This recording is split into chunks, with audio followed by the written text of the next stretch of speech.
2 जानेवारी 2018 पासून लागू झालेल्या केंद्र सरकारच्या इलेक्टोरल बॉन्ड्स म्हणजेच निवडणूक रोखे योजनेमुळे राजकीय पक्षांना मिळणाऱ्या देणग्यांमध्ये पारदर्शकता येईल असा दावा केंद्र सरकारकडून करण्यात आला होता। मात्र हा कायदा लागू झाल्यापासून सत्य परिस्थिती काही वेगळीच दिसून येते असं म्हणत काही संस्थांनी या कायद्याविरोधात एप्रिल महिन्यात जनहित याचिका दाखल केली। सर्वोच्च न्यायालयानं आज म्हणजे 31 ऑक्टोबर पासून या याचिकांवर सुनावणी सुरू केली आहे। पहिल्या दिवशीच झालेल्या सुनावणीमध्ये दोन्ही पक्षांनी त्यांची बाजू मांडली। तत्पूर्वी काल भारताचे महान्यायवादी अर्थात अटॉर्नी जनरल आर वेंकटरमणी यांनी केंद्राकडून जबाब दाखल करताना नागरिकांच्या माहितीच्या अधिकारात राजकीय पक्षांच्या देणग्या जाणून घेण्याचा अधिकार येतच नाही असं विधान केलं। तुम्हाला अजून किती पारदर्शकता हवी?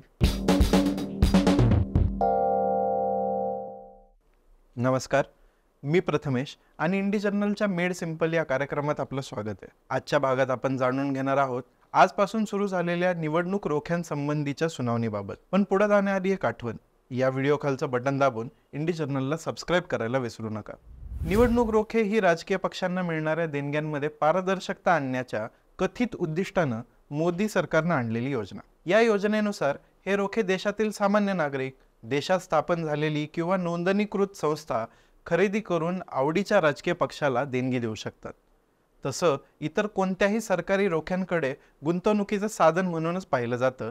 मात्र निवडणूक रोखे खरेदी केल्यास नागरिकांना फक्त आयकर सवलत मिळते। त्यासाठी भारतीय स्टेट बँकेच्या 29 शाखांमध्ये वर्षातून 4 वेळा हे रोखे जारी केले जातात।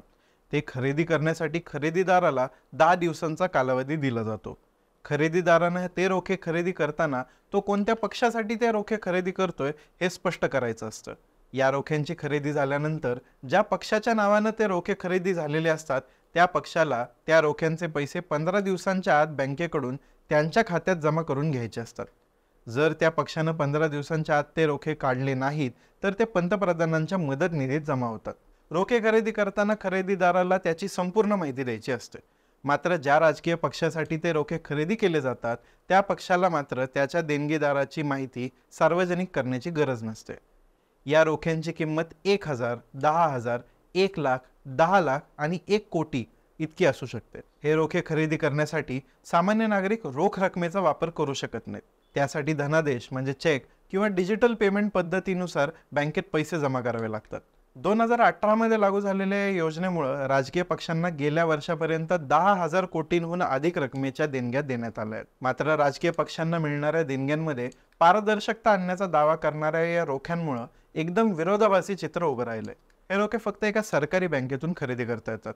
त्यामुळे या रोख्यांमधून निर्माण होणारी देणगीदारांची अनामिकता फक्त सत्ता पक्षापुरती मर्यादित राहते, कारण देणगी सरकारी बँकेद्वारे होत असल्यानं ती कोणाकडून कोणाला जात आहे हे सरकारपासून लपून राहणं शक्य नाही। म्हणजे विरोधी पक्षाला नक्की कोण देणगी देत आहे याकडे सरकार लक्ष ठेवू शकतं। त्यामुळे त्यांच्या पक्षाला देणगी न देणाऱ्या महत्त्वाच्या व्यक्तीला किंवा कंपनीला सरकार त्रास देऊ शकतं आणि पक्षासाठी जास्त देणगी मिळवून घेऊ शकतं।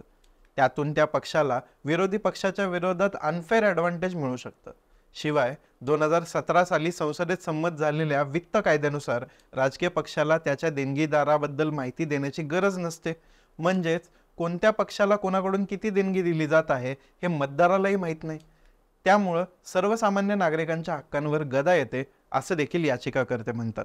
शिवाय निवडणूक रोखे योजनेत मोठ्या कंपन्यांवर पूर्वी असलेली देणगीची मर्यादा काढून टाकण्यात आली आहे। पूर्वीच्या नियमांनुसार एखादी कंपनी तिच्या निव्वळ नफ्याच्या 7.5% मोठ्या रकमेला देणगी स्वरूपात देऊ शकत नसायची। मात्र रोखे खरेदीत अशी कोणतीही मर्यादा नाही।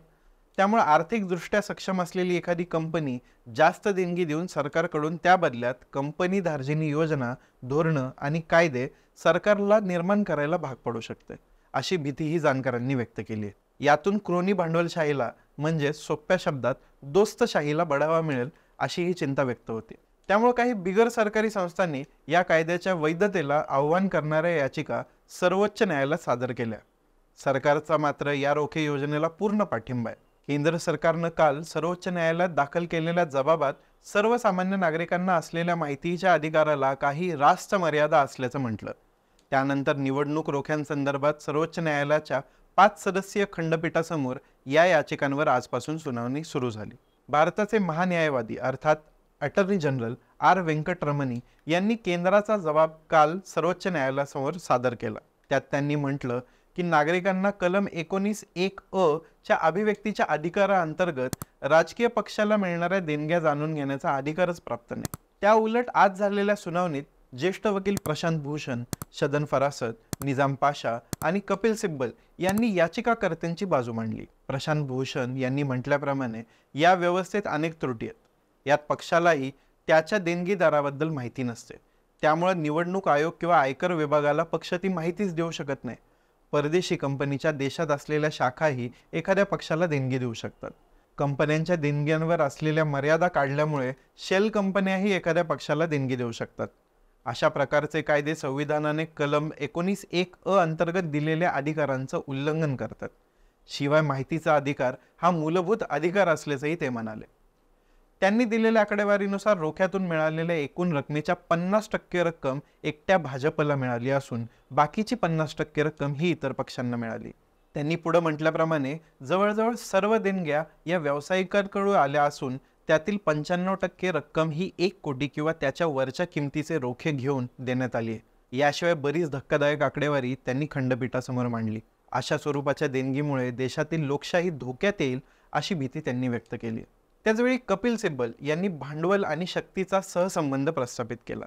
मिळालेल्या भांडवलातून शक्ती कशी निर्माण केली जाऊ शकते याची मांडणी त्यांनी खंडपीठासमोर केली।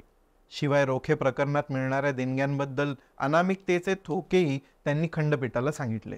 तर फरासत यांनी ही रोखे व्यवस्था ही एक व्यक्ती एक मत या पद्धतीला धोका असल्याचंही म्हटलं।